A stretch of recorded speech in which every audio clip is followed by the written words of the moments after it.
ijambo ry'Imana ricyo ritubwiye. Yesu yasigiye abigishwa ibikorwa bibiri bagomba gukora, kandi abo bigishwa ureke kubarebera muri Petero na Yohana na Yakobo n'abandi, umenye ko ari wowe ni wowe yasigiye gusa.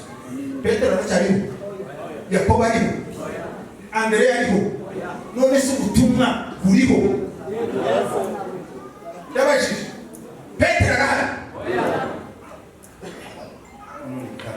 Karo mabo ari ubutumwa burahari.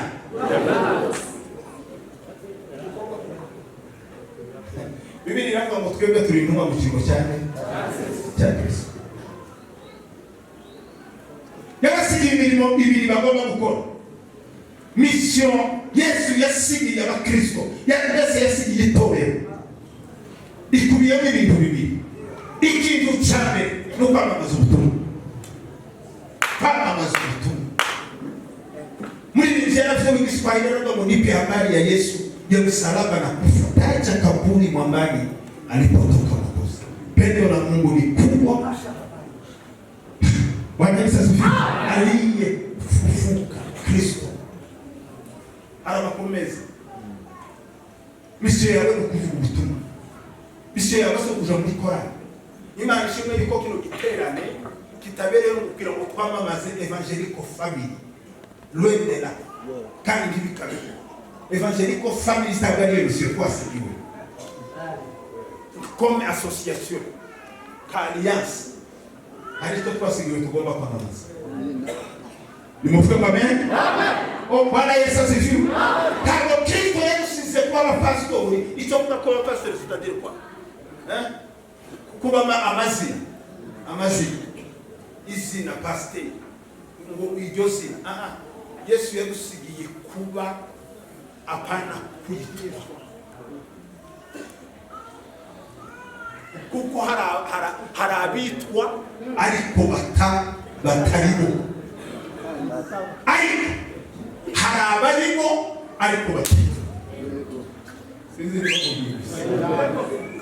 Ni muvuge amen. Hallelujah.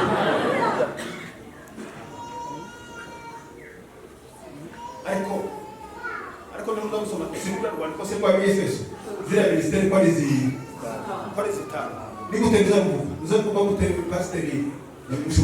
Uzapo banga bagira kuba. Ariko byabagize kwitwa. Confusion iri hano abantu bari gushaka kwitwa tibashake kuba. Amen. Umuntu ayitwa pastori adakora pastora. Mubandi. Umuntu akikorari ariko adakora ibyo akora. Umuntu akikumya amasengesho ariko adakora ibyo gusenga. Umuntu akitwa ariko atari byo. Kristo ndiye duhamagariye kwitwa. Kristo duhamagariye kuba. Oh, haleluya. Bwana Yesu atukuzwe.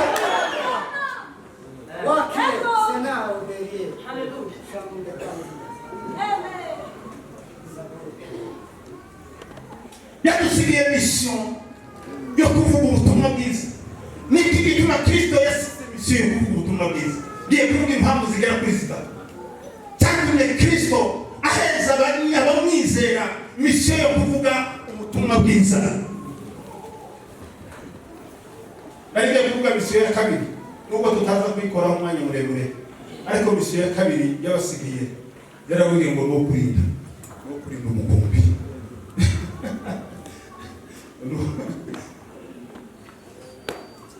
No kurinda chunga kono sa kana sa chunga kono sa.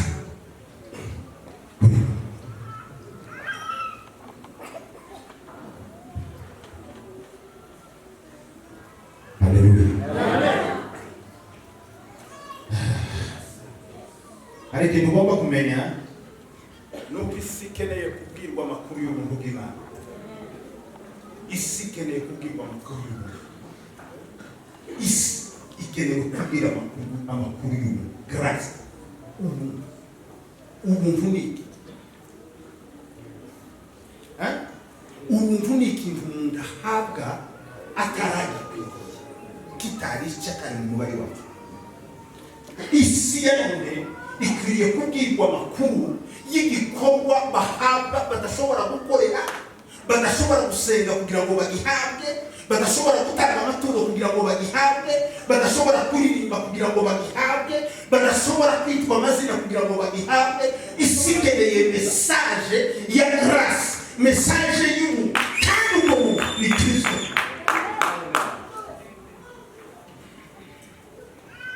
Amen.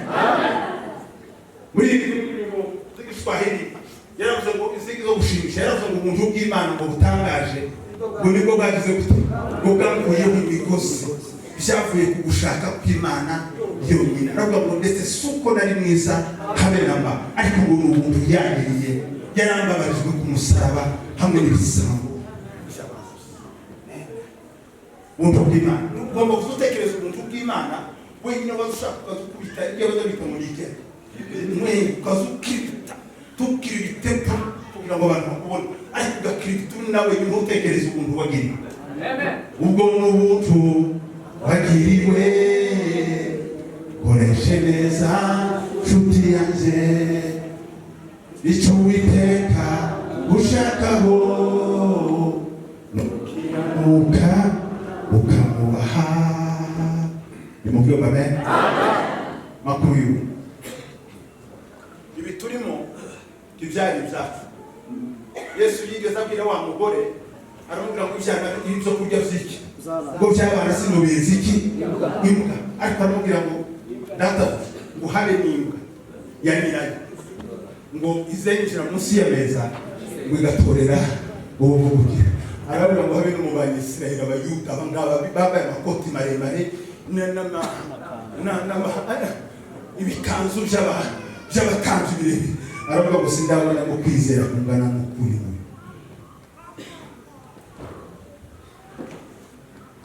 Pamwe ya mbere igomba gutuma twamamaza ubutumwa bwiza nuko ubuzima bw'abantu bushe, nuko ubuzima bw'abantu buremerewe, abantu bushaririwe. La vie est souffrante. Ubuzima burababaye, ubuzima burababaye. Hari abantu bakeneye message ituma ubuzima bukira ubwo bushaririwe, bushikira ubwo kubabara. Kakindi umuntu azababara afite amafaranga, umuntu azababara afite amazu, umuntu azababara yikore afite imodoka, umuntu azababara afite abuzukuru n'abuzukuruza, umuntu azababara afite umuryango munini, ariko agakomeza akababara. Hari ikiza kibura kiza kibara abantu ubumubabara n'ubutumwa bwiza. Nimufyo amen. Ubutumwa bwiza buzamumara umuntu, buzabutuma imfubyi iseka, buzabutuma umupfakazi aseka, buzabutuma ikirema kigera hejuru kikaririmba, bizabituma uwari warahenzwe yarahawe akato yishima kubera imbaraga z'ubutumwa bwiza.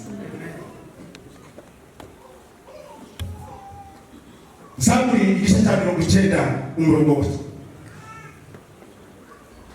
Iyo nanditse yavuze ikintu gikomeye, yaravuze ngo iminsi y'umuntu ahabwa kubaho ngo 70, ngo kandi ngo bayagize agatege ngo yogeza 70 ngo 80. Aravuga ngo iyo minsi yose nubwo ari 70 cyabura 80. Aravuga ngo ibisira twabishaje byo muri, aravuga ngo ni imiruho umubabaro. Yewe ntukavugira ngo ugera muri Amerika n'uzishima barakubesha muri Amerika ko baraza, ntukavugira ngo ugera muri Canada nguzishima. Buriya hari abantu bazatwara imodoka afite ikimodoka kitagenda ni V8 ayihagazeho akazabanza akayiparika kare kubera umubabaro. Akeneye message y'ubutumwa bwiza. Nimuheza ese cy'ubutumwa bwiza. Abantu bakeneye ubutumwa bwiza. Yesu dufite ubutumwa butuma abantu babasha kwishima, dufite ubutumwa butuma imfubyi zishima, dufite ubutumwa butuma abapfakazi bishima, dufite ubutumwa bohereza abakire kwishima n'abakene kwishima. Hari ubutumwa bwiza. Iyo izo twasigiwe n'uzozuma mufashe mikoro cyangwa umuntu umwanya mu muhanda no kw'isoko uzovuga ubutumwa bwiza n'ubutumwa burahura. Muri iri jambo gusizi bagirwa umunsi Yesu nakizwaga ngo Yesu yinjiraga muri je aravuga ngo none mu mutima wanje ngo huzuye ishimwe ngo nacire umukiza wanje. Nimuvuge ngo mbere Bwana Yesu asifiwe. Kurya za frite na za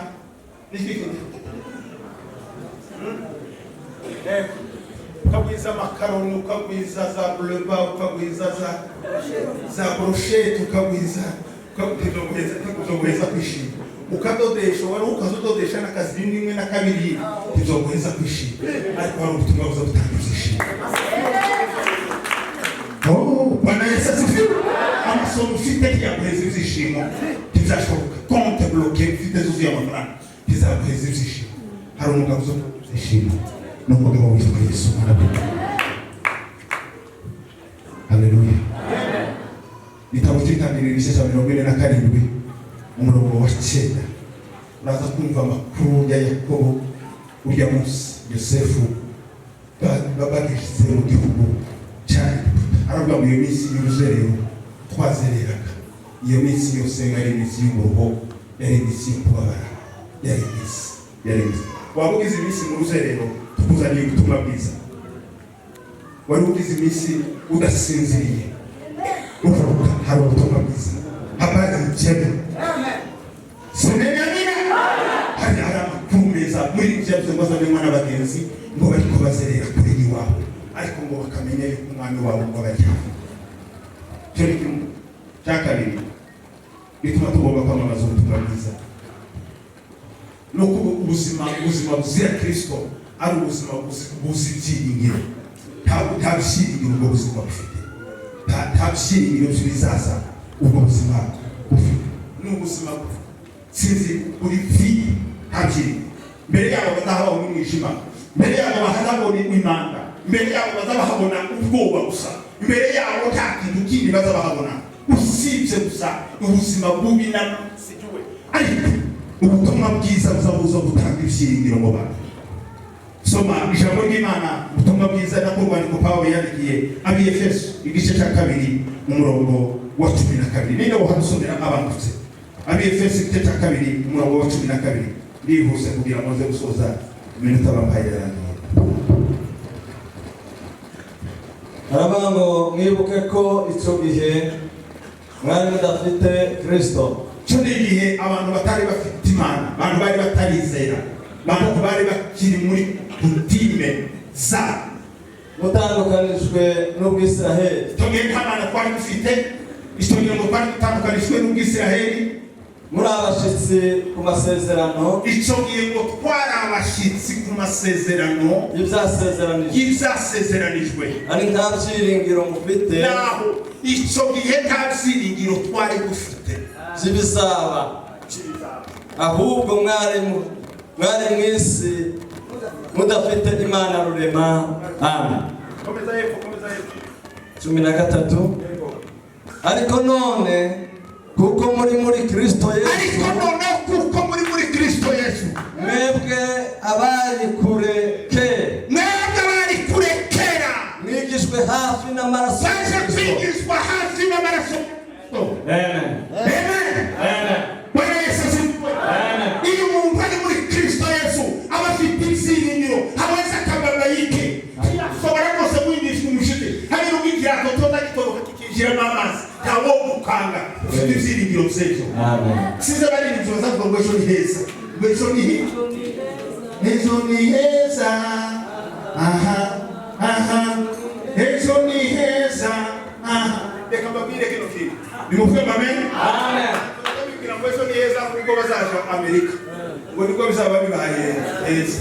Abantu bakatekereza ngo ejo ni heza ngo kuko bazaba bashatse abandi bashatse. Abantu bagatekereza ngo ejo ni heza kuko ngo bazaba bakigiye iyo si ho heza. Aheza ni muri Kristo Yesu. Amen. Nimuvuge amen. Amen. Iyo ufite Kristo ufite ibyiringiro. Ibintu cyahinduka uko cyahinduka byose dufite ibyiringiro byejo. Ejo haturi heza. Ejo mubwira mugenzi wawe ngo ejo bizatuma. Bibiliya iravuga ngo habemo n'ibyaremwe byose ngo bitegerezanyije ngo amatsiko ngo wishyurwa kwiki ngo kw'abana b'Imana ejo habo heza hatazabonwa n'abantu banone bagukarifiye seno nesiti wasubimo ariko ndibaze ejo heza habo wazabana mwanditsi Pawulo yandikiye ab'Ifilipi aravuga ngo uzaza ngo guhindura imibiri yacu yo gucishwa bugufi ngo akayishushanya n'umubiri w'ubwiza bwe ngo kuko afite imbaraga ze zimubashisha kwigarurira byose n'ejo hacu aho ngaho uko niko bizaba bimeze. Nimufemba amen? Bwana Yesu asifiwe. Kiguhangayitse umutima n'iki kigutera ubwoba? Kwa nini unasumbuliwa? Kwa nini unahangaika? Uri mu guhangayikishwa yuko umuntu yambaye serezareza utaguhangayikisha wowe ufite Kristo. Ukabona nta byiringiro ugatanete wawe. Kava kuri rezo kubera yuko umuntu yakunyuze iruhande afite amaparufe yiteye nawe ukamujwangara kuko ngo sukuje we mumura ejo neza ufite byiringiro kandi kuri nicara ngo bene byo byiringiro mutibiza bigira gute mutibiza bikoza isoni mufemba amen. Bwana Yesu asifiwe sana. Haleluya. Ibyiringiro bifite ubugingo bifite umugabane mw'ijuru. Bifite ibyiringiro bifite ubugingo bifite umugabane mw'ijuru. Ubutumwa bwiza buzabuhereza abandi byiringiro. Ubwo Yesu atagipfa nanjye sinzapfa we na Yesu turuturu.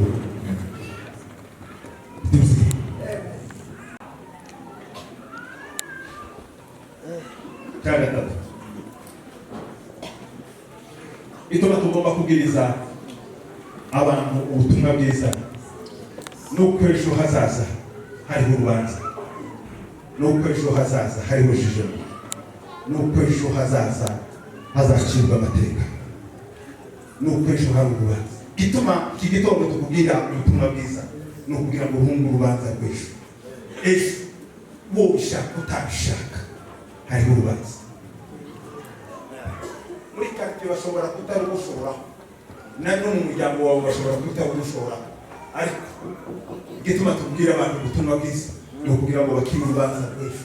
Abakristo ejo nta rubanza bafite, ariko abatari abakristo ejo bazahitira mu bwe. Rero kuvuga ubutumwa bwiza ni ukugira ngo abantu bakire urubanza rw'ejo. Nimufemba amen. Abaheburayo igice cya 9 umurongo wa 27, Matayo igice cya 25 umurongo wa 26. Reka nsoreza ngaho. Biva misyo twahawe ni kugira ngo twamamaze ubutumwa bwiza,